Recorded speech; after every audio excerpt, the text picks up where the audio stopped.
Nos metemos ahora con los números de este miércoles.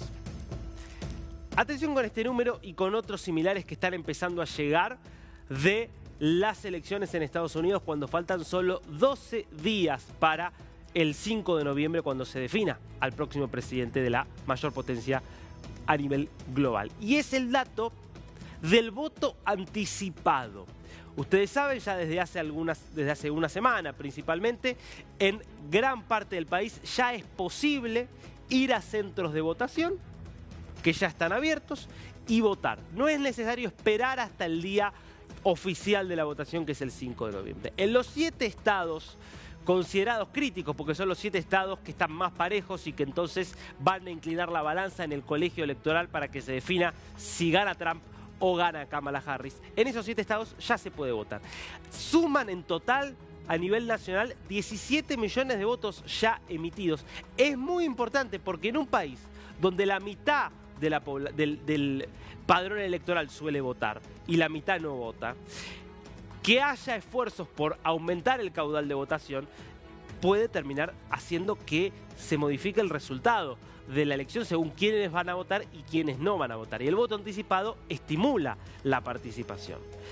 En las elecciones pasadas, en las de 2020, había habido una campaña muy fuerte de los demócratas para ir a votar de forma anticipada y para votar por correo, y una campaña del entonces presidente Trump en contra del voto anticipado, diciendo no es seguro el voto por correo, difundiendo muchas veces más teorías conspirativas que realidades, y eso llevó a que hubiera una gran participación demócrata que superó a los republicanos. Bueno, esto está cambiando, porque yo te quiero dar el dato de Nevada, que es uno de los 7 estados clave.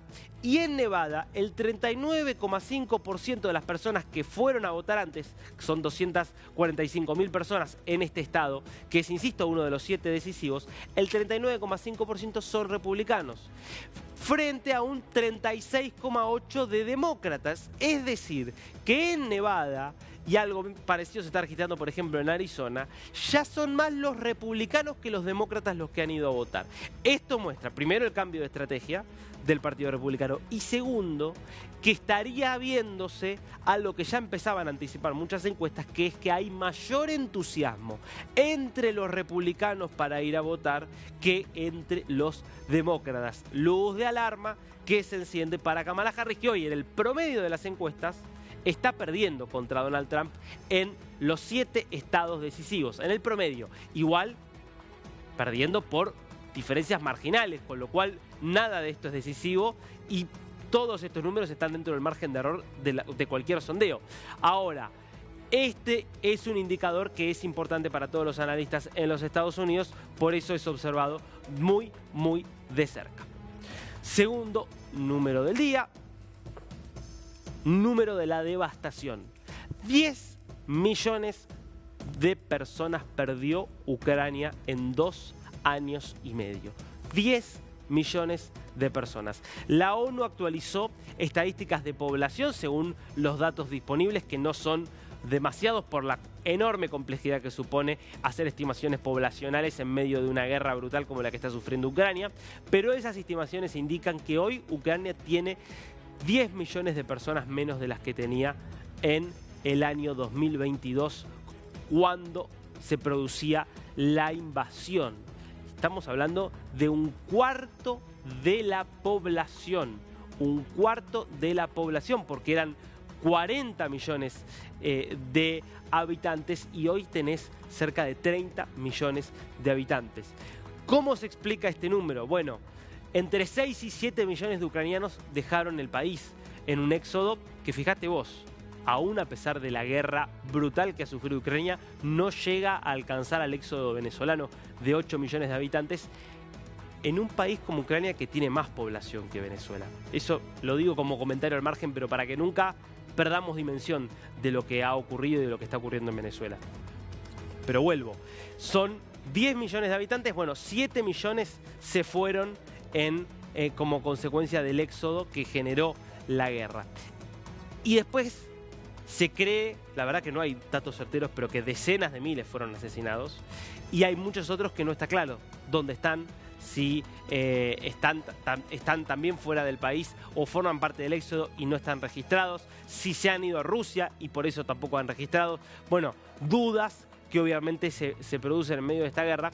Ahora, fíjense lo que viene pasando en Ucrania después de lo que fue la desintegración de la Unión Soviética, porque cuando se independiza como país tenía 50 millones de habitantes, es decir, perdió 10 millones de habitantes por factores demográficos entre el 91 y el 2022 y perdió 10 millones de habitantes en los 2 años y medio de invasión que llevan ya y que están en realidad a 4 meses de que se cumplan ya 3 años de esta invasión brutal.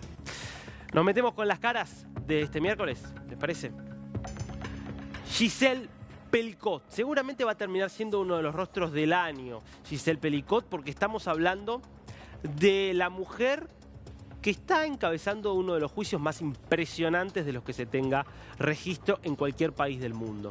Esta mujer de Avignon, en el sur de Francia, que durante 10 años fue violada sistemáticamente por su marido y por desconocidos que eran llevados a la casa por su esposo para violarla mientras ella estaba inconsciente, sedada y drogada por su propio marido.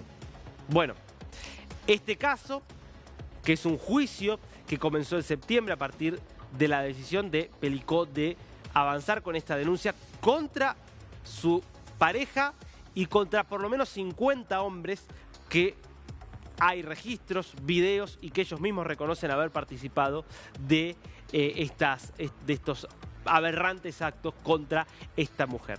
¿Por qué soy uno de los rostros del día? Porque hoy, por primera vez en el juicio, se sentó en el estrado para hablar y declarar como testigo.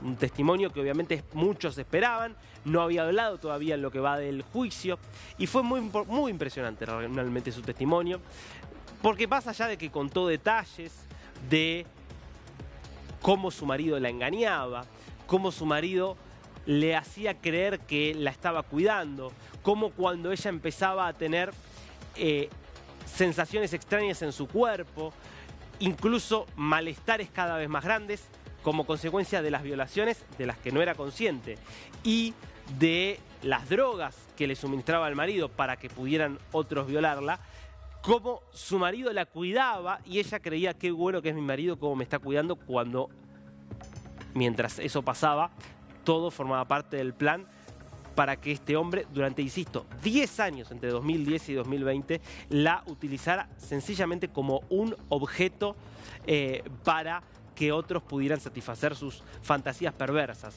Bueno, Pelicot no solo contó algunos detalles estremecedores, sino que dio un mensaje al mundo. Dijo, a mí lo que me interesa de este juicio es hacer un cambio social en Francia y en el mundo.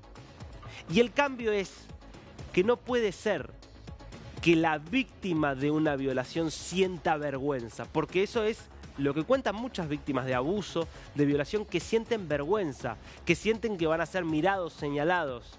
No, el dedo tiene que girar y apuntar al violador. La vergüenza la tienen que sentir ustedes, les decía esta mañana Pelicot en el juzgado de Avignon, señalando justamente a estos 50 acusados de haberla violado.